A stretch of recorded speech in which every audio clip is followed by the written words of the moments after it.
Assalamualaikum warahmatullahi wabarakatuh. Perkenalkan, nama saya Dwi Kurniawan dari program studi Pendidikan Bahasa Sastra Indonesia. Di sini saya akan menjelaskan tentang media pembelajaran audiovisual dari teks cerpen.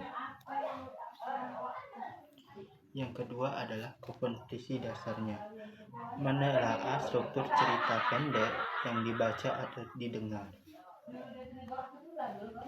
Yang pertama, langkah kerja guru. Guru menayangkan video pembelajaran mengenai struktur teks cerita pendek.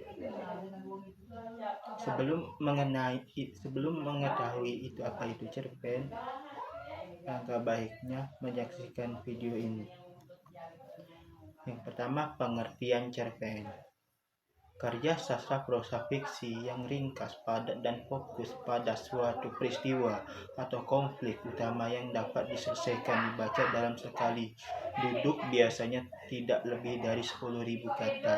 Isinya imajinatif, menceritakan kisah tunggal dengan unsur mengenal orientasi konflik, komplikasi, dan penyelesaian resolusi, serta bertujuan mengunggah emosi membaca dengan cerita yang mudah dipahami. Yang kedua adalah struktur teks cerita pendek. Struktur teks cerita pendek dapat dibagi menjadi 5. Yang pertama, orientasi, rangkaian peristiwa, komplikasi, evaluasi, dan resolusi.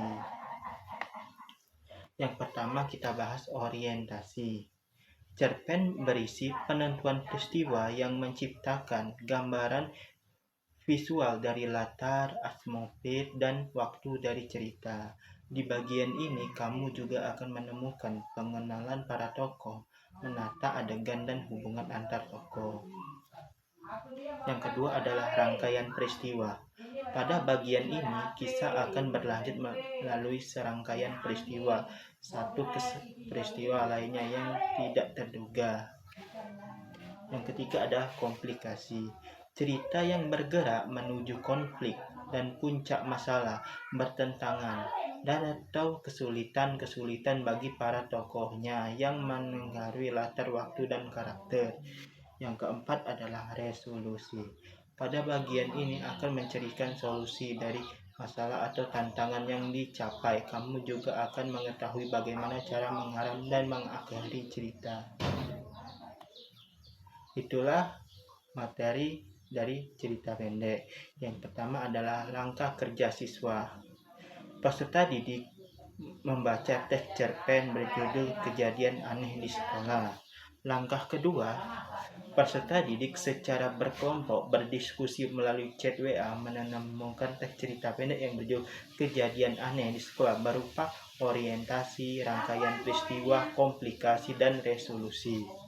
Langkah ketiga, peserta didik secara individu menyimpulkan seluruh teks cerita pendek yang berjudul Kejadian Aneh di Sekolah.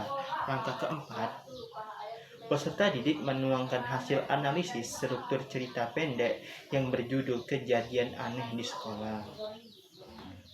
Nah, itulah pemaparan materi dan langkah kerja siswa maupun guru.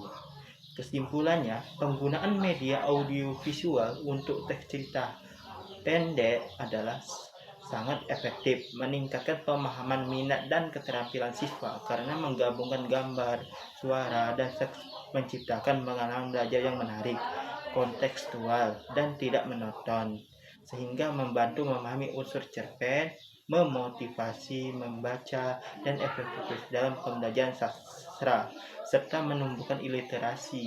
Media ini mengatasi keterbatasan metode konvensional dan meningkatkan hasil belajar secara signifikan, mempermudah pemahaman alur, tokoh, latar, dan nilai moral. Sekian materi dari saya akhiri. Wassalamualaikum warahmatullahi wabarakatuh.